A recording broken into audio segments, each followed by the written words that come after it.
Kami bersyukur buat kasih setiamu Tuhan. Kami tahu sepanjang tahun lalu Tuhan menyertai kami. Dan kalau hari ini Tuhan, hari pertama kami beribadah di tahun 2024. Kami tahu ada sesuatu yang ingin Tuhan sampaikan buat hidup kami. Tuhan, pimpin anak-Mu, urapi, supaya sungguh oleh hikmat Tuhan, oleh kekuatan Roh Kudus, benih firman Tuhan ditabur. Terima kasih Bapa. Kami nggak lupa berdoa buat beberapa saudara kami yang hari ini nggak hadir karena mereka mungkin sedang sakit. Kami berdoa oleh bilur-bilur-Mu, mereka disembuhkan Tuhan. Di dalam nama Yesus Kristus. Terima kasih Bapa buat waktu-waktu yang ada. Kami bersyukur. Dalam nama Yesus Kristus, mari setiap kita yang percaya, kita berkata, amin. Haleluya. Silakan duduk saudara, terima kasih buat kesempatannya. Senang sekali ketemu lagi. Gimana liburan? Oke, ya, be aja ya. Saya bersyukur hari ini bisa ketemu saudara di Sabtu pertama tahun 2024. Saya percaya ada banyak hal yang akan Tuhan kerjakan di tengah-tengah kita sepanjang tahun ini. Nah saudara, saya dikasih sebuah tema sebenarnya grow down into Him. Saya kirim ke teman saya, ke anak saya tepatnya yang buat PPT. Dia nggak percaya kalau grow down. Dia tulisnya grow. Tapi saya salah nih katanya. Padahal, tapi kita semua tahu bahwa hari ini kita mau belajar sama-sama bagaimana kita berakar di dalam Kristus. Amin. Nah, saudara, Kolose pasal yang kedua, ayat yang ke-7. Firman Allah berkata, hendaklah kamu berakar di dalam Dia dan dibangun di atas Dia. Hendaklah kamu bertambah teguh dalam iman yang telah diajarkan kepadamu dan hendaklah hatimu melimpah dengan syukur. Nah, saudara, waktu saya dapat ayat ini, saya mulai ngebayangin karena sama posisi sudah hampir tiap bulan rasanya kita ketemu ya. Jadi saya mulai bayangin, wah hari Sabtu pertama berakar. Besoknya mungkin dibangun ya. Dibangun di atas Dia. Besoknya lagi mungkin bertambah teguh dalam iman. Dan yang terakhir mungkin melimpah dengan syukur. Tapi waktu saya mulai merenungkan berakar. Berakar, bagaimana berakar di dalam Tuhan. Ya, renungin firman, saat teduh, berkomunitas, saling membangun supaya kita semakin berakar. Amin saudara ya. Tapi ketika saya mulai renungin, saya mulai bawa dalam doa, saya mulai gumulkan, tiba-tiba Tuhan suruh saya cari etimologi dari kata berakar. Ternyata berakar itu, akar katanya dari berakar itu radikal. Saudara tahu, jadi kalau saudara ngerti hari ini kenapa ada orang-orang radikalisme, ya, radikalisme, karena mereka berakar di dalam apa yang mereka percayai. Nangkep ya? Nah kalau ditanya, kenapa saudara tidak berakar di dalam Dia? Karena kenapa saudara tidak radikal di dalam Kristus? Karena saudara tidak cukup berakar, mengakar kepada Dia. Nah lalu saya mulai merenung saudara. Kenapa banyak orang Kristen tidak mengakar kuat kepada Kristus? Kenapa saudara?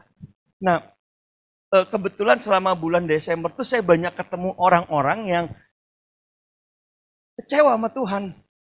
Kecewanya gini misalnya. Saya tuh bingung Pak, saya udah melayani Dia 20 tahun, 15 tahun. Tapi kenapa saya begini-begini saja hidupnya?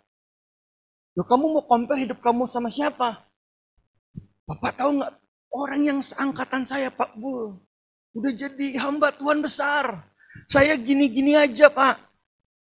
Ya, teman saya yang satu kuliah sama saya di luar negeri, sekarang bisnisnya udah luar biasa. Saya Pak, biasa saja. Ya, saya agak bingung sebenarnya sih. Kenapa kamu yang gagal dalam bisnis, dalam pelayanan, kenapa Tuhan yang salah gitu? Saudara nangkap maksud saya, kenapa Tuhan yang salah? Nah lalu dalam perenungan itu saya mulai berpikir tentang ternyata banyak kita menerima Injil yang salah. Saudara pernah baca nggak Paulus bilang gini, sebab kamu menerima Injil yang lain, Yesus yang lain, dan roh yang lain. Pernah baca itu nggak? Nggak pernah ya? Waduh, nggak pernah ya? Oke, nanti after ini saya kasih unjuk ya. Saya nggak mau terjebak ke situ, tapi coba lihat ini nih. Ayatnya bilang gini, saudara. Quote-nya bilang gini, kita tidak dapat berakar karena kita tidak memiliki pemahaman yang benar dan utuh tentang berita Injil. Saudara setuju nggak? Banyak kita yang nggak utuh. Contoh ya, contoh. Saya punya anak rohani satu, dia bilang gini, Kak, kalau kami pakai panggilannya tuh Kak. Kalau kau agak diomelin sebenarnya, karena nggak semua kita Chinese. Jadi manggilnya Kak, lebih netral. Jadi dia bilang, Kak, Yesus datang ke dunia buat menyelamatkan saya kan? Iya. Saya kok percaya pasti selamat kan? Iya. Nah terus kalau udah selamat ngapain? Yesus ampunin dosa kita semua nggak? Semua. Saudara setuju nggak sih saudara dosanya diampuni semua? Tuhan itu nggak ngeteng, nggak eceran. Setuju ya? Jadi waktu saudara terima Yesus, saudara percaya semua dosa saudara dulu, sekarang, dan yang akan datang sudah diampuni, sudah ditebus, selesai. Lalu dia tanya, kok gitu kita ngapain? Seenak itu Kak jadi orang Kristen. Sabtu ibadah, minggunya kita ke Helen. Sekarang udah bukan Holy Helen. Seenak itu. Ya kan? Kalau hari Sabtunya kita angkat tangan gini, malamnya agak goyang-goyang sedikit. Segampang itu. Ini serius, ini saya tidak tuh. Lalu ketika dia jatuh dalam dosa dan berulang, dia merasa gini, udahlah, kehidupan gue kayaknya gini doang, gak bisa lebih baik. Nah, pikiran-pikiran itu membuat saya akhirnya membawa dalam sebuah perenungan ini, saudara. Kita nggak berakar karena kita nggak mendengar berita Injil yang benar. Nah, Injil yang biasa kita dengar itu gimana? Gimana? Biasanya gini, kamu belum percaya Tuhan, percaya Yesus. Kita terima Yesus, ngucapin kalimat, bukan kalimat syahadat, ini kalimat Injil. Tuhan, aku percaya kepadamu, Engkau telah datang ke dunia, mati di kayu salib. Tuhan, masuklah dalam hatiku, tebuslah dosa-dosaku. Aku percaya dalam nama Yesus, amin. Selamat. Udah kan? Lalu kita punya konsep gini dalam kekristenan. Kita berdosa, percaya Yesus, selamat. Kita sakit, percaya Yesus, sembuh. Kita terkutuk, percaya Yesus, diberkati. Saudara, 3 kalimatnya ini fokusnya kemana, saudara? Ke kita semua, benar nggak? Senternya ke ourselves, benar nggak? Makanya, saudaraku, kita nggak pernah bisa berakar di dalam Dia dengan Injil yang kita dengar hari-hari. Mungkin saudara lebih mendingan, tapi di luar sana banyak banget saudara yang kalau dengar firman tiap hari ini, saudara percaya, sudah akan diberkati. Ada yang bawa surat utang di sini, penggadaian mungkin, kita doain besok lunas. Saudara ngerti nggak? Semuanya ke sini. Makanya dalam perjalanan kita bagaimana mau berakar ketika ada badai, ketika ada ombak dalam kehidupan kita, patah. Ya kan? Kok gue udah ikut Tuhan kok gue begini? Kenapa? Karena Injil yang kita dengar nggak komplit. Kebanyakan kita cuma bahas manusia jatuh dalam dosa dan mereka diselamatkan. Dosa, selamat. Sakit, sembuh. Amin. Padahal saudaraku, Injil adalah kekuatan Allah. Injil yang adalah kekuatan Allah hanya dipusatkan untuk kebutuhan manusia dan bukan untuk kemuliaan Tuhan. Bahwa Injil betul objeknya adalah manusia yang diselamatkan, tapi saudara harus tahu bahwa Injil fokusnya adalah kemuliaan Tuhan. Amin. Nah, kalau saudara salah fokusnya kepada diri, saudara nggak akan berakar. Jadi yang pertama dari sekian banyak yang saudara kita bisa temukan, ternyata Injil harus pusatnya kepada Tuhan, itu baru membuat kita mengakar. Ayatnya di mana? Roma berkata gini, sebab segala sesuatu apa saudara?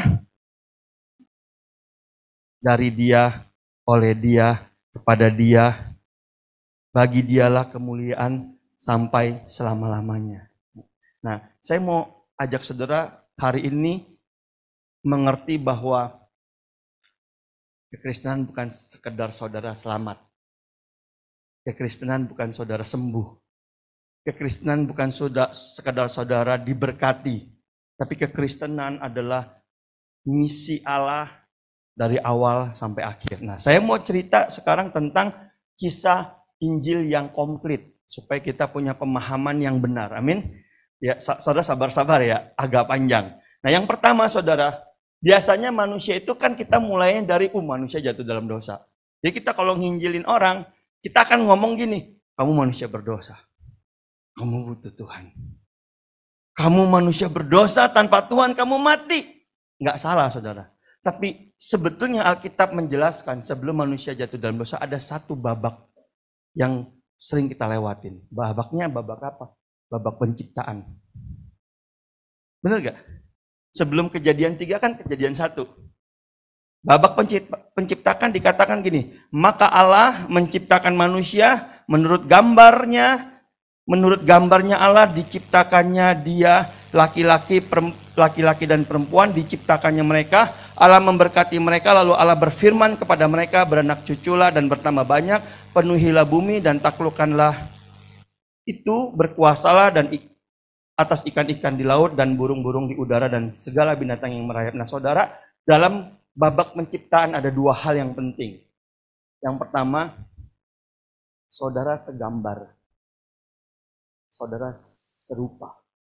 Identitas saudara anak Allah.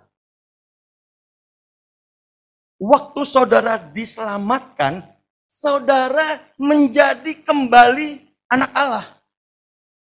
Pahami itu dulu, resapi itu dulu. Kenapa? Karena kalau saudara nggak resapi itu, saudara nggak sebangun dan segambar dengan Allah. Akibatnya, saudara nggak bisa dekat, saudara tidak bisa mengerti Dia, saudara nggak bisa intim dengan Dia. Saya kasih contoh ya, Adam jatuh dalam dosa. Ya, Adam jatuh dalam dosa. Nanti kalau saudara baca di Kejadian 3, Tuhan datang. Adam bersembunyi loh saudara. Betul gak? Tuhan tanya, Adam, di mana kamu? Tuhan, aku bersembunyi.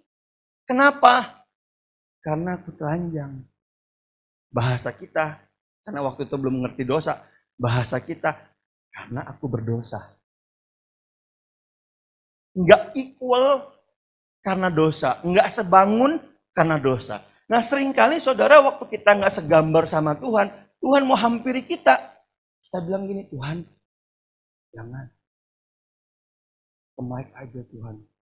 Mike udah lebih benar hidupnya. Aku masih belum benar.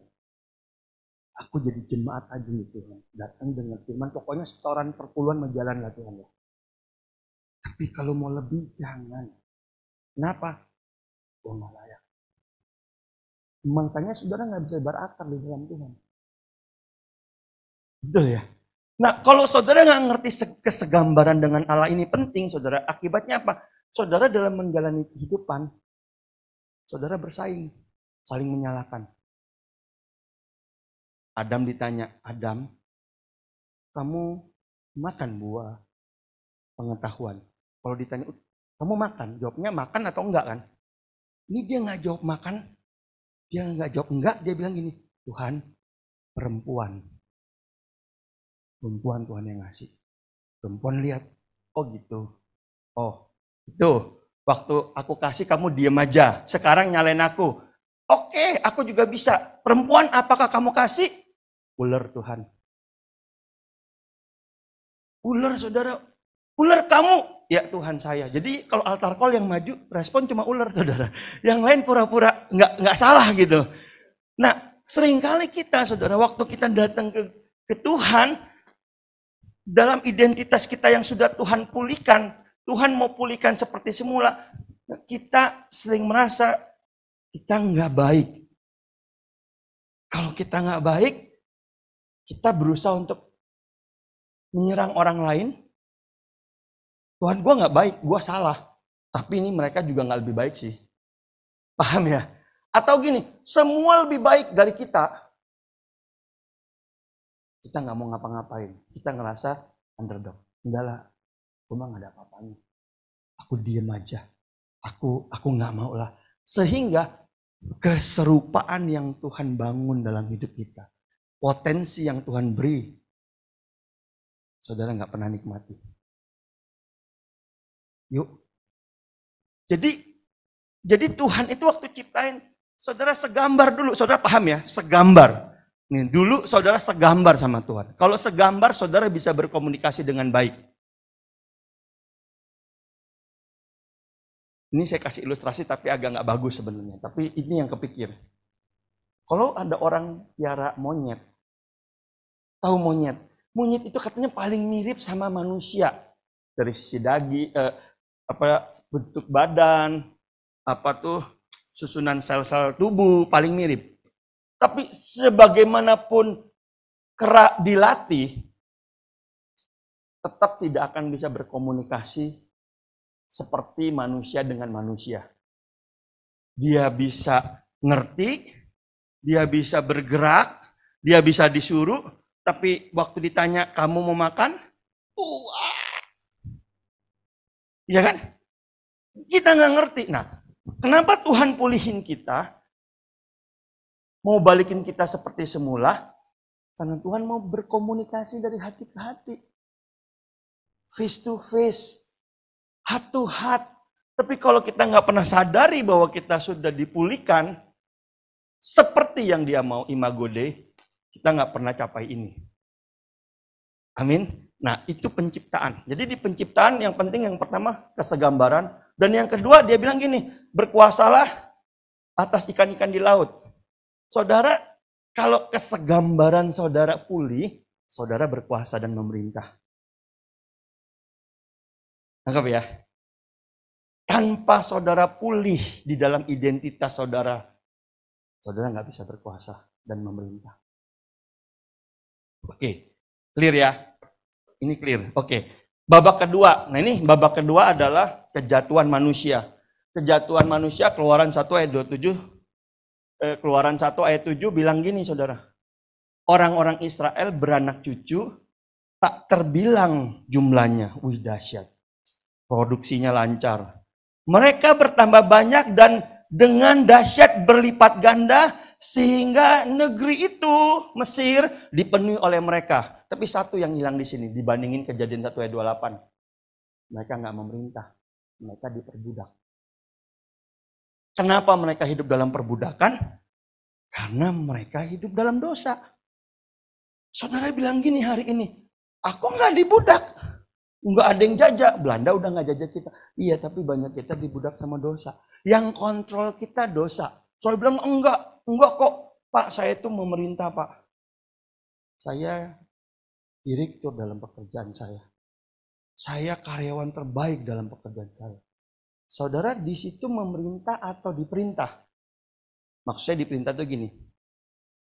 Even sekalipun seorang CEO, ada banyak saya ketemu CEO. Bukan dia yang memerintah, tapi dia diperintah. Dia diperintah oleh jadwal, dia diperintah oleh rutinitas. Dia seorang owner, punya toko. Tapi kalau kita bilang, Pak, owner Pak, iya saya di sini 30 tahun Nak. Bisa nggak tutup tokonya seminggu? Bisa lah. Tapi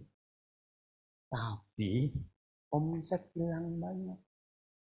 Nggak bisa kita main tutup-tutup aja Pak. Resikonya ada. Langganan pindah. Berarti bukan saudara yang memerintah dan berkuasa. Paham maksud saya? Paham. Nah Tuhan create saudara untuk memerintah. Amin. Tapi waktu kita jatuh dalam dosa, kita nggak ada kekuatan untuk memerintah. Ngatur diri aja kita nggak bisa. Makanya banyak orang Kristen bilang gini, kita ini masih hidup di dunia Pak, ngebumi dikit. Ada hal-hal di dunia ini yang udah lumrah, ya udah wajar aja. Ikut aja arusnya. Yang ikut arus itu ikan yang mati Pak. Ikan kalau nggak mati lawan arus. Paham nggak maksud saya? Kalau orang Kristen udah mati kerohaniannya, dia ngikut arus. Dunia kemana ikutlah. Saya mesti jujur gitu, saya ngobrol sama anak saya bilang gini, itu kan tapi yang pendeta, Pi. Kalau di sekolah mah nggak bisa gitu, Bi. Bisa dibilang kita pendeta, bisa dibilang kita terlalu agama gitu. Nggak boleh, Pi. Hak asasi. Jadi kalau kamu lihat teman kamu salah gimana? Itu pilihan dia. Aku nggak mau ikut-ikut. Ntar aku dibilang anak alim lah, apalah, sok lah, apalah. Ikut arus aja, Pi. Ya yang penting kalau mereka mabok aku enggak. Tapi aku duduk di situ. Terus saya tanya, kamu bisa bertahan berapa lama? Kita enggak jadi nelayan aja, ngumpul sama nelayan, amis. Paham maksud saya? Ngumpul sama perokok, walaupun enggak ngerokok, ya bau rokok. Ya walaupun sekarang katanya vape udah enggak bau rokok sih. Bau buah katanya. Ya, oke. Kejatuhan. Nah baru saudaraku, baru penyelamatan. Tapi seringkali antara pertama kali tentang penciptaan Allah, create, desain Allah yang semula kita nggak pernah bahas. Kebanyakan gereja-gereja bahasnya, kebanyakan loh ya, nggak semua. Jatuh, lalu Tuhan datang selamatkan. Nah, di penyelamatan saudara, Matius 1 ayat 21 bilang gini, ia akan melahirkan anak laki-laki dan kau akan menamakan dia Yesus. Karena dia akan menyelamatkan umatnya dari dosa. Nah kata menyelamatkan tuh soso tuh gini. Bukan cuma kamu diselamatkan, kamu disembuhkan. Bukan cuma disembuhkan, kamu dilindungi. Bukan cuma kamu dilindungi, kata soso juga berarti gini, apa yang Tuhan miliki, dia kasih ke kamu. Ya kan? Komplit. Kenapa komplit? Karena gini, katanya, karena supaya dia menyelamatkan umatnya dari dosa mereka. Nah kata dosa itu bukan cuma sekedar saudara salah diampuni, saudara. Dosa itu hamartia. Hamartia itu gini, harusnya kamu jalan lurus ke utara, tapi karena kaki kamu agak sedikit sakit, kamu jalannya bergeser 5 derajat misalnya. Kecil lah 5 derajat nggak ada artinya. Tapi itu dosa. Melenceng dari sasaran, kata arti hamartia. Jadi saudara walaupun saudara nggak berbuat dosa, tapi saudara nggak ada di tempat yang Tuhan mau, saudara nggak melakukan apa yang Tuhan mau, dosa loh saudara. Nah, Tuhan waktu menyelamatkan saudara, dia mau kembaliin saudara ke tracknya Tuhan. Track yang apa? Saudara segambar, saudara memerintah. Paham nggak maksudnya? Nah kita nggak nyampe di sini. Nah kalau nggak nyampe di sini kita berakarnya gimana? Kamu berakar dong. Bah udah kok Pak. Tiap satu datang. Absen aja kalau nggak percaya. Kamu berakar dong. Musik Pak kita yang main. Kurang berakar apa? Oh kata berakar nggak di situ. Kata berakar, kamu ngalamin kecintaan, keradikalan, kamu ada di dalam apa yang Tuhan ingin kerjakan dalam hidupmu. Jadi beda kan? Jadi beda. Berarti berakar bukan cuma sekedar ke gereja. Berakar bukan cuma saudara saat teduh. Itu tools. Supaya saudara ngerti apa yang Tuhan mau. Tapi berakar, saudara tertanam dan ada di dalam jalan yang Tuhan tentuin. Makanya Musa bilang ini, janganlah kamu menyimpang ke kanan dan ke kiri. Jalan lurus. Oke. Nah, nanti saudara baca Efesus 1 ayat 3 ya. Sampai 23 di rumah karena saya nggak berani bahas satu persatu, nanti kita pulangnya jam 1. Tapi gini, Tuhan bilang gini, segala harta, ini Efesus 1 ayat 3 bilang, segala harta di surga telah diberikannya. Ih, saudara mah cari harta di dunia setengah mati kan? Di dalam Yesus semua harta di surga diberikannya. Efesus 1 ayat 3. Efesus 1 ayat 4, dia bilang sebab semua yang telah dipilih sejak semula, sebelum dunia dijadikan, Tuhan pilih kita sebelum dunia dijadikan supaya kita menjadi serupa dengan gambaran anaknya. bicara tentang penciptaan. Jadi saudara kalau mikir gini, Tuhan itu baik sama kita, berkati kita, karena kita udah Kristen. Udah terima Yesus. Rajin ke gereja. Salah. Karena sebelumnya saudara dipilih.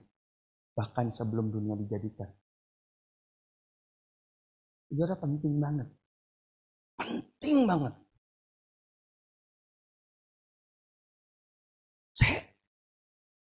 Saya waktu nyiapin ini, saya sedih kalau saudara ngerasa saudara itu nggak penting. Ada di sini yang ngerasa nggak penting? Pak, saya mah ada boleh, nggak ada, nggak apa-apa Pak. Apa sih? Butiran deterjen. Kena air larut Pak, nggak kelihatan. No, saudara itu penting banget. Saudara kalau nggak penting, Yesus nggak perlu datang nyelamatin saudara. Saudara sampai ditukar sama anak. Maaf nih ya, kalau saudara ada apa-apa harus tukeran sama anak saya sih nggak bakal mau. Terserah. Tapi kalau sampai Bapa di surga menukar keselamatan saudara dengan Yesus, saudara sangat berarti. Tapi keberartian saudara bukan berarti saudara jadi pusat. Aku penting nih, aku penting. Wih, nggak bisa kalau nggak ada aku mah gereja nggak jalan. Karena aku penting, Tuhan harus berkatin ya. Kalau nggak aku ngambek. Kalau aku sakit harus disembuhin. Karena apa? Aku penting. Saudara salah. Saudara penting karena sejak semula waktu saudara di-create, Tuhan mau saudara memerintah bersama-sama dengan Dia. Saudara di-create untuk serupa, segambar, bahkan saudara melebihi malaikat. Dia mengasihi saudara karena saudara ciptaan terbaiknya. Dia mau saudara bersekutu dengan Dia. Makanya saudara penting. Sebelum dunia dijadikan dia udah pilih loh. Ayatnya bilang baca aja. Tapi bukan cuma sekedar dipilih. Nanti kalau saudara baca Efesus pasal yang pertama 23, 24 dia bilang gini. Supaya Kristus memerintah. Memenuhi semua dan segala sesuatu dan memerintah. Jadi pusatnya Kristus. Jadi saudara penting. Tapi bukan saudara fokusnya. Fokusnya siapa? Kristus. Nah kalau saudara ngerti ini. Saudara akan berakar. Saudara gak akan gampang kecewa. Yalah baru putus cinta aja kecewa. Ya, wah, omset nggak tercapai kecewa. Wah, nah Tuhan mau kita bertumbuh. Amin. Nah, jadi saudara diselamatkan bukan cuma supaya saudara masuk surga. Paham nggak? Supaya saudara kembali kepada penciptaannya. Sesuai rencananya. Segambar dan memerintah. Makanya ayat ini ya, berikut ini saya jadiin ayat acuan di komunitas kita tahun ini. Karena kita ini buatan Allah. Diciptakan dalam Kristus Yesus. Untuk melakukan pekerjaan baik yang dipersiapkan Allah sebelumnya Ia mau supaya kita hidup di dalamnya. Saya ulangi. Karena kita ini ciptaan Allah. Kapan Tuhan ciptain kita? Pikirkan kita sebelum dunia dijadikan. Setuju nggak? Udah ada di dalam pikiran Dia. Kapan Tuhan ciptakan manusia? Kejadian 1 ayat 27-28. Lalu kita jatuh dalam dosa. Kita nggak segambar. Kita nggak memerintah, kita yang diperintah oleh dosa. Kita jadi hamba dosa. Ayat berikutnya bilang gini. Diciptakan dalam Kristus Yesus. Untuk lakukan pekerjaan baik. Kita udah fail semua. Sama Tuhan di-recycle ulang. Diciptakan di dalam Kristus Yesus. Karena Tuhan tahu 4.000 sebelum kita, 5.000 sebelum kita, 5.000 tahun sebelum kita, semua gagal. Adam gagal, Abraham gagal, Musa gagal, semua gagal. Semua dalam dosa. Makanya Dia tahu, makanya antara perjanjian lama dan perjanjian baru apa yang jadi beda? Perjanjian lama, roh Allah ada di luar. Masuk dan keluar. Contoh ya, wah kamu berkenan nih sama Tuhan. Orang perjanjian lama nih, roh Tuhan hinggap pada kamu. Saul dipilih Tuhan, roh Tuhan hinggap sama Saul. Saul buat dosa. Ayatnya bilang ini, sebab roh Allah telah meninggalkan dia. Paham nggak? Nah, dalam perjanjian baru, Christ is in you, the hope of glory. Kristus ada di dalam kamu, pengharapan akan kemuliaan. Dia stay terus sama kita. Kenapa? Tanpa dia kita nggak bisa apa-apa. Nah, makanya saudaraku, ayat ini bilang, kita diciptakan dalam Kristus Yesus untuk apa? Melakukan pekerjaan baik. Dan bukan cuma pekerjaan baik loh. Pekerjaan baik, yang dipersiapkan Allah sebelumnya. Kapan Allah persiapin? Waktu Efesus 1 ayat 4. Waktu sebelum dunia dijadikan, waktu dia pilih kamu sebelum dunia dijadikan, dia create kamu dengan segala potensi supaya kamu bisa ngerjain pekerjaan baik yang sudah dia siapin. Jadi kalau saudara hari ini ngomongnya gini, aduh Pak, saya mah nggak ada kerjaan Pak. Saya mah ikut arus. Berarti kamu belum ngerti. Kamu udah selamat, tapi kamu belum ngerti. Tuhan punya dealing buat hidup kamu dimuliakan bersama-sama dengan dia. Makanya kata pekerjaan ini gini. Kata pekerjaan itu pakai kata ergon. Ya. Kata baik pakai kata agathos. Jadi pekerjaan baik adalah agathos ergon. Baik itu artinya gini, profitable. Tapi gini, profitable-nya yang pertama kali diuntungkan oleh potensi dan skill kamu, orang banyak. Orang lain. Keren kan? Nah kebanyakan kita kan kalau punya kemampuan skill untuk diri sendiri dong. Oh nggak bisa dong, kita dulu yang nikmatin. Tapi pekerjaan baik ini sifatnya gini. Kamu lakukan ini.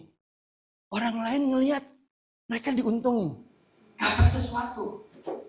Dapat gain. Lalu mereka melihat, kok kamu beda ya? Lalu karena kamu lakukan terus menerus, passionate di situ, bukan cuma menguntungkan orang lain, pada akhirnya mendatangkan keuntungan buat diri kamu sendiri. Pernah nggak ketemu orang yang ngelakuin sesuatu karena hobi?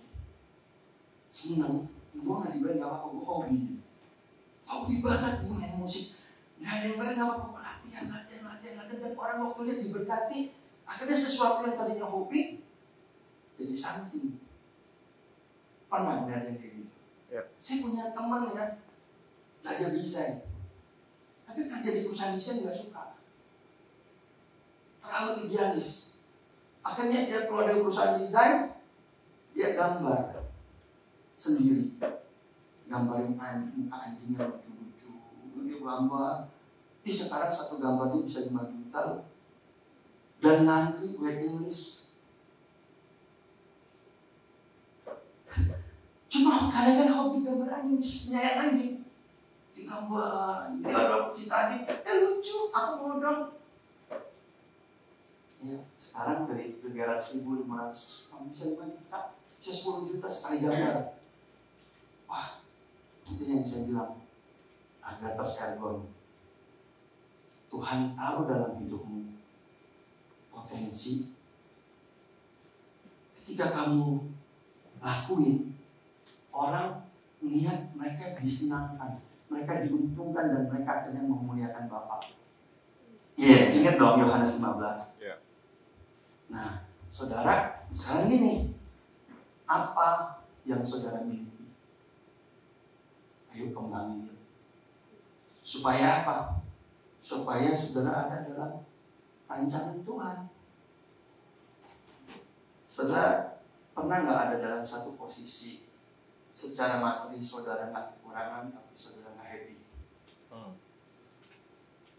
Kayak ada something loss, kayaknya nggak enough tapi nggak tahu apa gitu.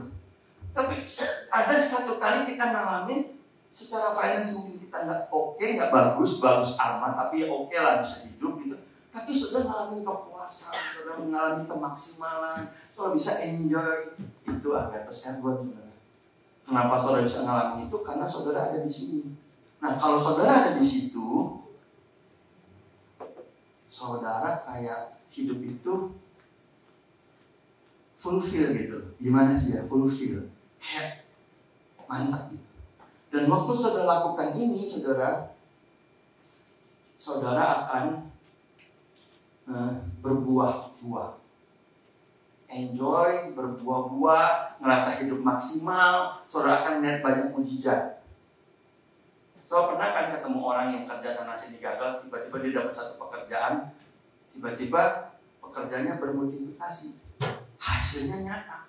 Kenapa? Karena dia lakukan sesuai passionnya dia, sesuai talenta dia, dan dia sangat powerful di situ. Nah, hari ini, tahun ini saya pengen sharing ini ke teman-teman semua, supaya teman-teman ngerti bahwa gini, Tuhan itu udah melengkapi kita komplit, supaya kita bisa lewati semuanya. Amin. Jadi dibalik, kalau saudara banyak ngalamin hal-hal mentok sana mentok sini, datang Tuhan yuk. Sebetulnya agathos ergon saudara di mana? Saya kasih ayat baru ya. Misal 22 ayat 6. Ini jadi perenungan saya ketika lakukan pemuritan. Ini ayatnya gini. Didiklah orang muda menurut jalan yang patut baginya. Maka pada masa tuanya ia tidak akan menyimpang daripada jalan itu. Nah, kata didiklah orang muda itu dalam bahasa aslinya gini. Kembangkanlah rasa haus. Kembangkanlah passion. Kembangkanlah potensi yang orang muda miliki, supaya dia berakar di situ, supaya nanti ketika dia sudah tua, katanya,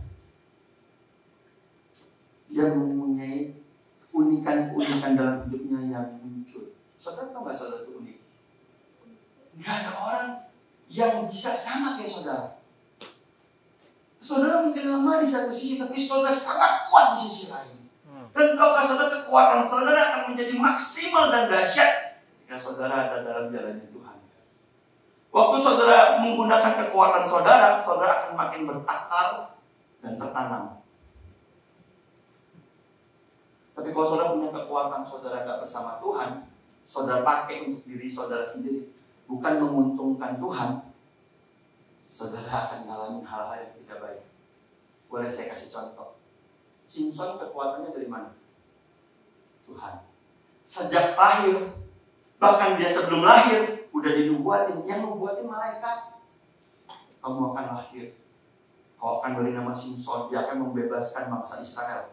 Benar sih, dipakai untuk membebaskan bangsa Israel. Tapi kalau saudara baca dari Hakim-Hakim 6 terus, saudara akan temuin Simpson babak belur, perkawinannya babak belur, ya kehidupannya babak belur.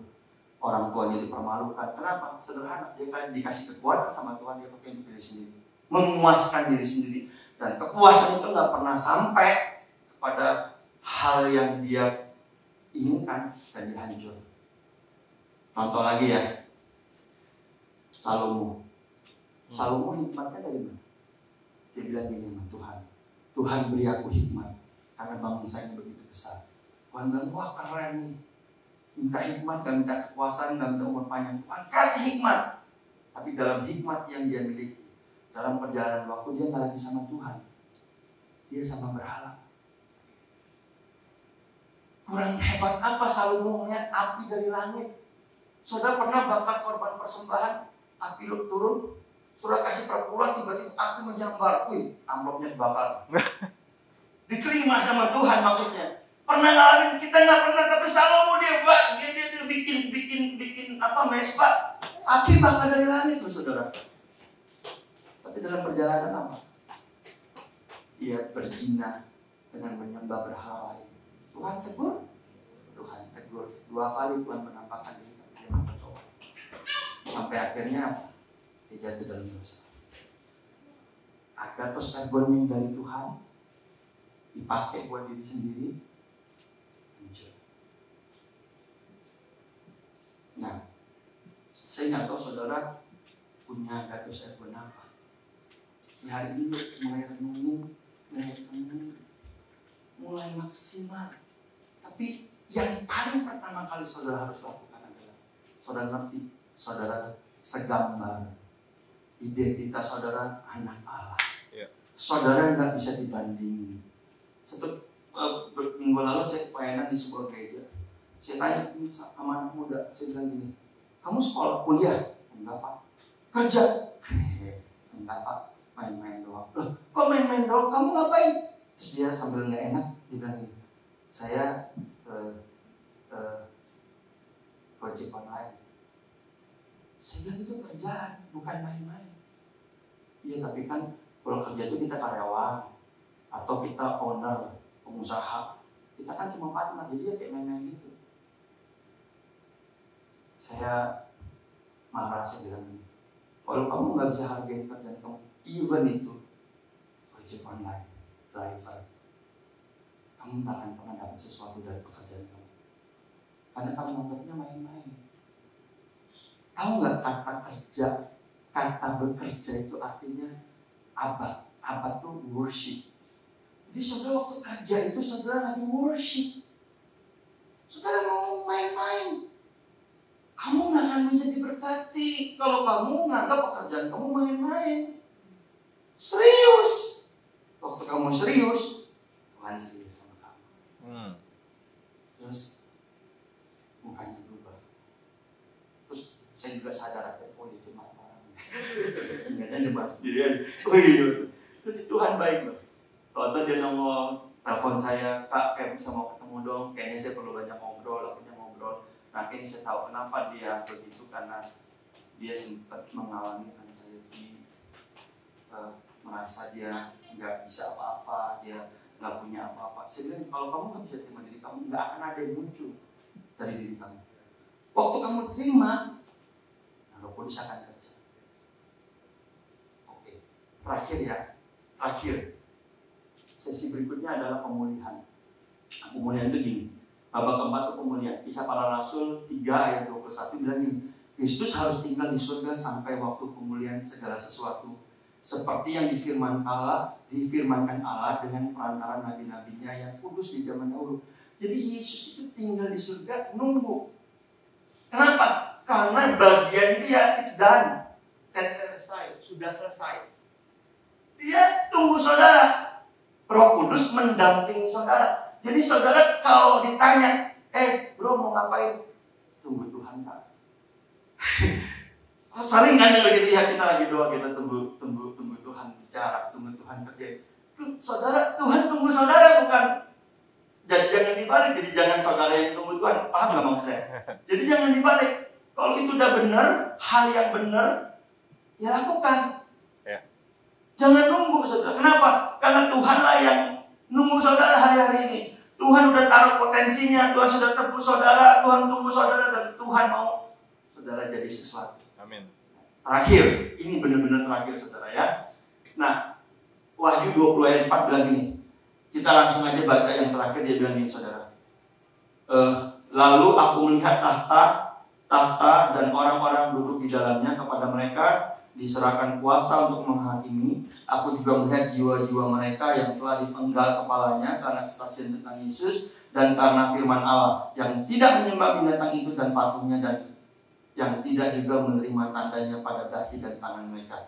Dan mereka hidup kembali dan memerintah sebagai raja bersama-sama dengan Kristus untuk 1000 tahun lamanya. Saya mau ngomong ini, saya ambil ini, saya mau ngomong ini. Tadi kalau saudara baca Kejadian 1 ayat 7-8, Yesus bilang, beranak cucu bertambah banyak, penuhi dan memerintah.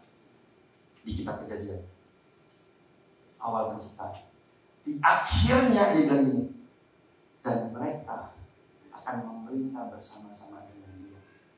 Saudara tahu kenapa karakter saudara diasah penting sama Tuhan? Karena Tuhan desain dia mau memerintah bersama saudara. Wow. Makanya banyak orang yang korupsi tambah kaya tapi nggak bisa menikmati kekayaan. Tuhan pengen ngomongin, waduh bro, kalau lu model kayak gini lu masuk kerajaan dan memerintah bersama aku, kerajaan kayak apa yang akan kita perintah bersama?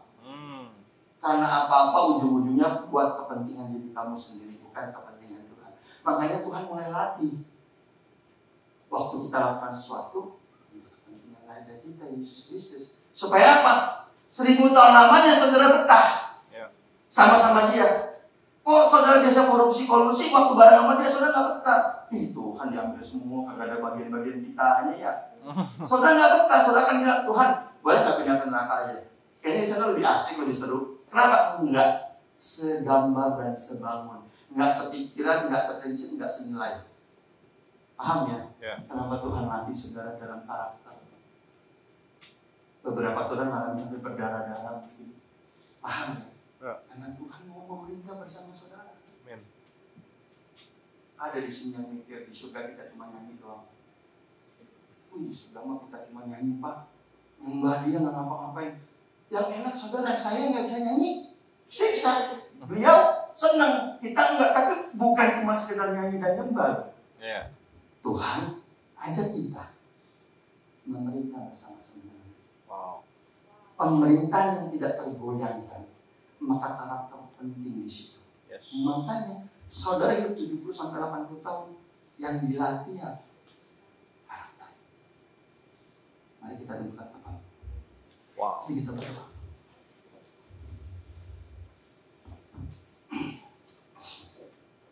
Terima kasih Tuhan. Terima kasih.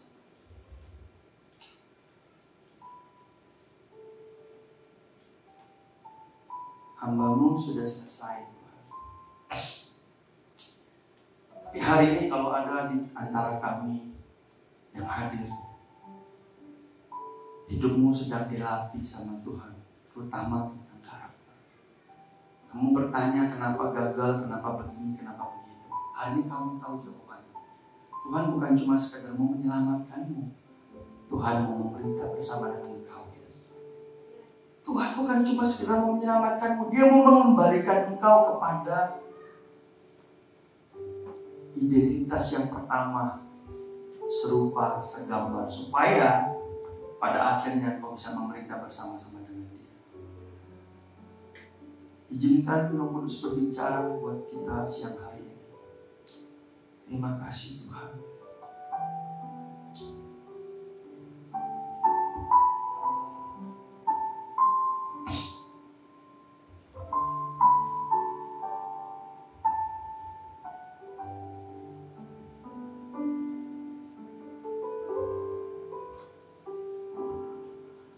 Bagaikan bejana siap dibentuk, demikian hidupku di tangan-Mu.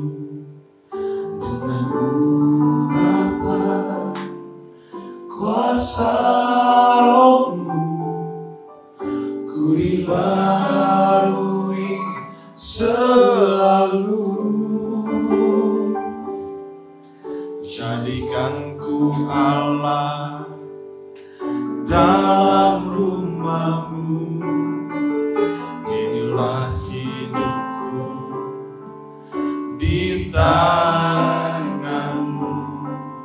Bentuklah seluruh kehendak-Mu. Pakailah sesuai rencana-Mu. Ku mau seperti-Mu Yesus, disempurnakan selalu dalam senang jalanku, memuliakan nama-Mu.